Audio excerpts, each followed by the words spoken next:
श्रीविष्णुः षोडशनामस्तोत्रम्। औषधे चिन्तयेद्विष्णुं भोजने च जनार्दनं शयने पद्मनाभं च विवाहे च प्रजापतिं युद्धे चक्रधरं देवं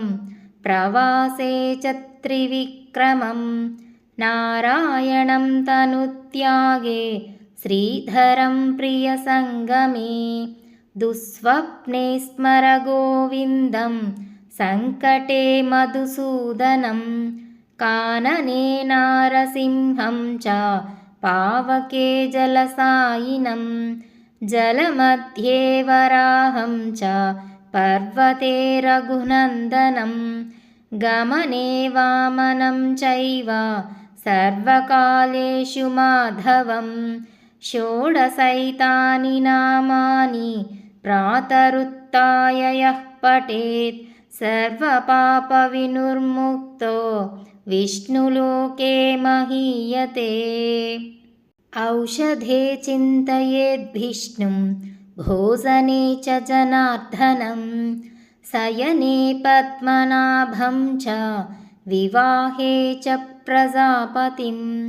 युद्धे चक्रधरं देवं प्रवासे च त्रिविक्रमं नारायणं तनुत्यागे श्रीधरं प्रियसङ्गमे दुःस्वप्ने स्मर गोविन्दं सङ्कटे मधुसूदनं कानने नारसिंहं च पावके जलसायिनं जलमध्ये वराहं च पर्वते रघुनन्दनं गमने वामनं चैव सर्वकालेषु माधवं षोडशैतानि नामानि प्रातरुत्थाय यः पठेत् सर्वपापविनिर्मुक्तो विष्णुलोके महीयते। औषधे चिन्तयेद्विष्णुं भोजने च जनार्दनं शयने पद्मनाभं च विवाहे च प्रजापतिं युद्धे चक्रधरं देवं प्रवासे च त्रिविक्रमं नारायणं तनुत्यागे श्रीधरं प्रियसङ्गमे दुःस्वप्ने स्मर गोविन्दं सङ्कटे मधुसूदनं कानने नारसिंहं च पावके जलसायिनं जलमध्ये वराहं च पर्वते रघुनन्दनं